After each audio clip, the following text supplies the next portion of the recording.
রব্বুল আলামিন বলছেন ওয়াইবাদুর রহমানিল্লাযীনা ইয়ামশুনা আলাল আরদি হাওনাও ওয়া ইযা খাতাবাহুমুল জাহিলুনা ক্বালু সালামা।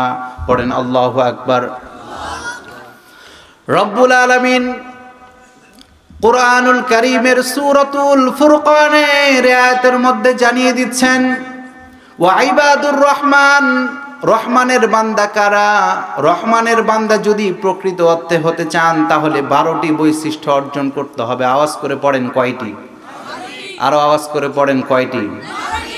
ইবাদুর রহমান, রহমানের বান্দা পৃথিবীর বুকে যতগুলো খোদা আছে, যতগুলো মূর্তি আছে, যতগুলো মাবুদ হতে পারে, পৃথিবীর অন্য কোনো মাবুদের আমরা বান্দা নই। আমরা বান্দা হচ্ছে একজনের, তিনি কে?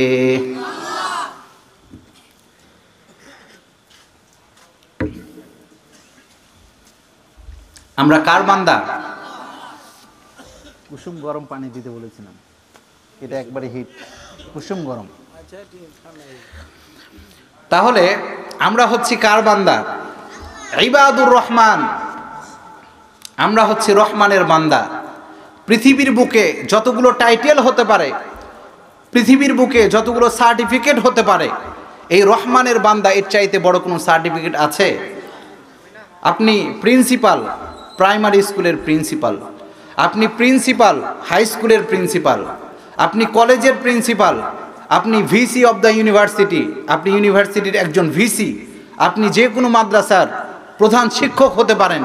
এই যতগুলো টাইটেল আছে, বিজনেস ম্যাগনেট, সেখান থেকে শুরু করে member, chairman, prime minister, member of the parliament, পৃথিবীতে যত প্রকারের টাইটেল হতে পারে, এই সব টাইটেলের মধ্যে বড় টাইটেল, সবচাইতে বড় পরিচয়, সেটা হচ্ছে আমরা আল্লাহর বান্দা, ঠিক কিনা? এর চাইতে বড় কোনো টাইটেল এবং বড় কোনো পরিচয় পৃথিবীতে আর কোনো হতে পারে? তাহলে আমরা কার বান্দা? আল্লাহর বান্দা। আমরা কারো বান্দা নই, একজনের বান্দা, তিনি হচ্ছেন আমাদের রব। এই জন্য আল্লাহর কথা শুনতে হবে, আল্লাহর কথা মানতে হবে। পৃথিবীর কোনো মানুষের কথা শোনা যাবে না, পৃথিবীর কোনো দলের আনুগত্য করা যাবে, আনুগত্য করতে হবে একজনের, তিনি কে? তাহলে আমরা ইবাদুর রহমান, রহমানের কি হতে চাই? বান্দা হতে চাই। এই বান্দা হতে চাইলে 12টি বৈশিষ্ট্য আমাদেরকে অর্জন করতে হবে। আওয়াজ করে পড়ুন তো কয়টি? 12টি। এই 12টি বৈশিষ্ট্যের মধ্যে 1 নম্বর